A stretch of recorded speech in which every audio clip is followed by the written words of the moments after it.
Isang pinagpalang gabi po sa ating lahat. Good evening po. Ang tatalakayin po natin ngayon ay mababasa natin sa aklat ng Genesis, chapter 36, verse 1 to 30, Magandang Balita Biblia Version. Kung meron po kayong mga hawak na Biblia, samahan po ninyo akong basahin ang Genesis chapter 36, verses 1 to 30. Ang mga nagmula sa lahi ni Esau. Ito ang kasaysayan ng lahi na mula kay Esau na tinatawag ding Edom. Ang napangasawa niya ay mga Kananea, si Ada, anak ni Elon na Heteo, si Alohibama, anak ni Ana at apo ni Zibeon na Hivita, at si Basimat na anak naman ni Ismael at kapatid ni Nebayot. Ang anak ni Esau kay Ada ay si Eliphaz, kay Basimat ay si Ruel, at kay Aholibama ay sina Jus, Jalam at Kora. Silang lahat ay pinanganak sa Kanaan. Nangibang bayan si Esau kasama ang kanyang mga asawa, mga anak, mga tauhan, pati ang mga hayop at ang lahat ng ari-arian ay kanyang dinala. Iniwan niya si Jacob sa Kanaan sapagkat ang lupaing ito ay hindi nasapat sa kanilang mga kawan. Sa Seir nanirahan si Esau. Ito ang kasaysayan ng lahi na mula kay Esau. Ang pinagbulan ng mga Edomita sa kaburulan ng Seir, si Eliphaz anak kay Ada at si Ruel kay Basimat. Ang mga anak naman ni Eliphaz ay sina Teman, Omar, Zepho, Gatam at Kenas. At si Amalek ang naging anak ni Eliphaz kay Timna. Sila ang mga apo ni Esau kay Ada. Ito naman ang mga apo ni Esau kay Ruel na anak ni Basimat, Nahat, Zera, Shamna, at Miza. Ang mga anak ni Esau kay Aholibama na anak ni Ana at apo ni Zibeon ay sina Jus, Jalam, at Kora. Ito ang mga pinuno na lahi ni Esau: Teman, Omar, Zepho, at Kenas, Kora, Gatam, at Amalek, mga anak ni Eliphaz na kanyang panganay at apo ni Ada. Sila'y naging pinuno sa lupain ng Edom. Naging mga pinuno rin ng lupain ng Edom sina Nahat, Zera, Shama, at Miza na mga anak ni Ruel.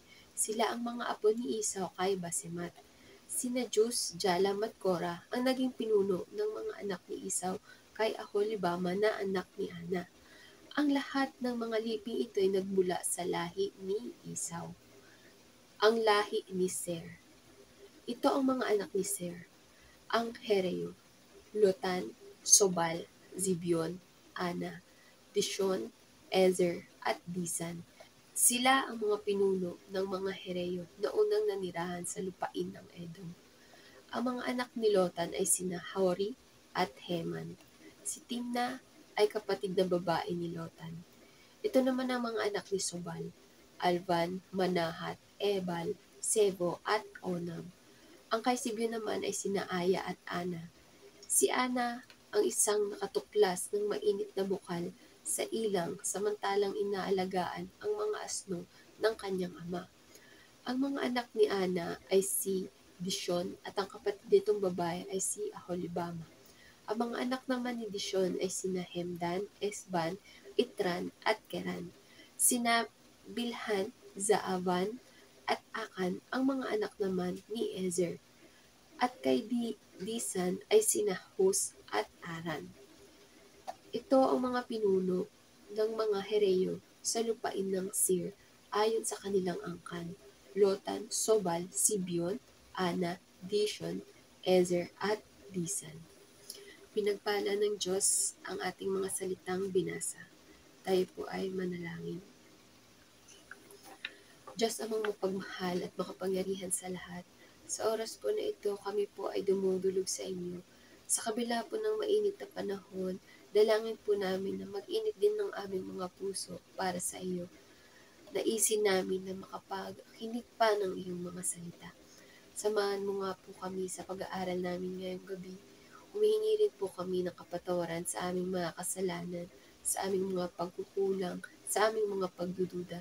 Even Lord, sa mga bagay na nagawa namin na hindi nakakapagbigay sa iyo ng kaluwalhatian. Pakalinisin mo nga kami, Lord, sa aming mga kalikuan. Salamat, O Diyos, purihin ka. Ito nga po ang aming pinagsamang panalangin sa pangalan ni Kristo Jesus. Amen. Sa mga nakaraan nating pag-aaral, alam naman po natin na anak ni na Isaac at Rebecca, si Esau at si Jacob. Kung kay Jacob o Israel, ang pinagmulan ng 12 tribes of Israel, Israelites, kay Esau naman o Edom, nagsimula ang chief of Edom, Edomites. At ang mga Bible verse nga po na nabasa natin ay umiikot sa family line ni Esau. Sa verse 12, nabasa natin na si Amalek ang naging anak ni Eliphaz kay Timna, kung saan si Amalek naman ang pinagmulan ng mga Amalekita. Si Timna ay daughter-in-law ni Esau, asawa ni Eliphaz. Si Timna ay nagmula sa lahi ni Ser, mga Hereyo. Ang mga anak ni Ser, ang mga pinuno ng Hereyo na unang nanirahan sa lupain ng Ser, parang ng Edom. Mababasa natin ito sa verses 20 to 30, ang lahi ni Ser. Ang pag-aaral po natin ngayong gabi ay binigyan ko ng title na Esau's Legacy.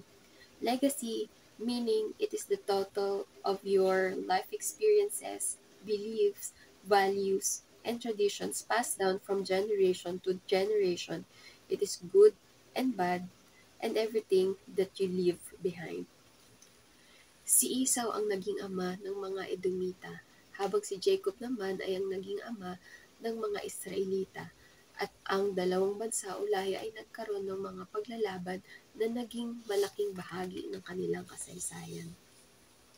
Sa kabila ng patuloy na pagtatangka ng Edom na manaig laban sa mga Israelita, naganap ang sinabi ng Diyos kay Rebecca, maglilingkod ang nakatatanda sa nakababata at napatunayang higit na malakas ang Israel kaysa Edom. Si Esau ay lumaki sa pagpapasiya sa sarili at itinuon ang lahat ng kanyang pag-iisip sa kasalukuyan. Mas may malasakit si Esau sa kanyang sarili kaysa sa kanyang pamilya at sinuway niya ang kanyang mga magulang at ang Panginoon. Nakita natin ang pagsaway ni Esau sa kanyang mga magulang dahil binilinan sila ni Isaac na huwag mag-asawa ng Kanineya. Ngunit sabi sa ating verse, ang napangasawa niya ay mga Kanineya. At ito ang dahilan ng malaking sama ng loob ni na Isaac at Rebecca. Nakita rin natin na katuon lang ang isip niya sa kasalukuyan nang ipagbili niya ang kanyang karapatan bilang panganay kapalit ng sinabawang pulang patani. Sabi nga niya sa Genesis chapter 25 verse 32, aanhin ko pang pagiging panganay. Kung mamamatay naman ako sa gutom, iyan lamang ang halaga sa kanya ng kanyang karapatan bilang panganay. Handa niyang ipagpalit ang makalangit na bagay sa makalupa. Pinagpalit ang biyaya sa hinaharap para sa pangkasalukuyang kagustuhan. Sabi nga po sa mga Hebreo chapter 12 verse 16, pagkaingatan ninyo na huwag makiapid ang sinuman sa inyo o pag walang halaga ang mga bagay na espiritual tulad ng ginawa ni Esau. Ipinagpalit niya sa pagkain ang kanyang karapatan bilang panganay. Yung mga naging choices niya in life lead his descendants away from God. Esau's descendants becomes enemy of God, enemies of Jacob's family, the Israelites. Yung naging bunga ng alitan nilang magkapatid ay naipasa generations to generations. Sabi nga sa komentary na nabasa ko, nagsimula din ang alitan ng magkapatid dahil sa favoritism ng kanilang mga magulang. Sabi nga po sa Genesis chapter 25 verse 28, higit ang pagtingin ni Isaac kay Esau, palibhasa'y kinawiwilihan niyang kainin ang mga nahuhuli nito sa pangangaso, samantalang si Jacob naman ang mas mahal ni Rebecca. Sa mga nakaraan nating pag-aaral, nakita natin na nagkapatawaran sina Jacob at Esau, pero meron din akong nabasa na komentary na nagkapatawaran sila pero hindi nagkasundo. Forgiven but not reconciled. Kumbaga, nahirapan na silang ibalik yung trust, yung tiwala. Nagkaroon na ng lamat yung relasyon nilang magkapatid. Sabi nga po sa unang Timoteo chapter 3 verse 5, magandang balita, Biblia, sapagkat paanin siyang makakapangasiwa ng maayos sa Iglesia ng Diyos kung hindi niya mapapamahalaan ang sarili niyang pamilya. Our first ministry is our family. Be committed sa ating pamilya. Iwasan natin yung favoritism. Iwasan natin yung mga alitan. I-lead po natin sila sa right path. Halimbawa na lang po yung pagpunta natin sa simbahan every Sunday. Si nanay magtatanong, pupunta ba tayo sa church ngayon? Si tatay, pupunta ba tayo sa church ngayon? If we, parents, make church optional, magiging optional din yan sa mga anak natin. Mag-church po ba tayo? Wala na dapat tanong pag Kristiyano. Automatic nagsisimba pag linggo. Sabado pa lang ng gabi, ready na yung susuot natin. Actually, hindi lang dapat linggo, kundi sa iba pang gawain sa simbahan. Sa panahon po natin ngayon, ano po yung iiwan natin sa susunod nating henerasyon? Ano po yung iiwan nating legacy? Magiging kagaya ba tayo ni Jacob na na-retain yung relasyon niya sa Diyos? Will our family serve the true God? Or magiging kagaya tayo ng lahi ni Esau who pursue the unwise path? The decision is ours. Tayo po ay manalangin. Panginoon, salamat sa biyayang ito na nakapag-aral kami ng iyong mga salita ngayong gabi.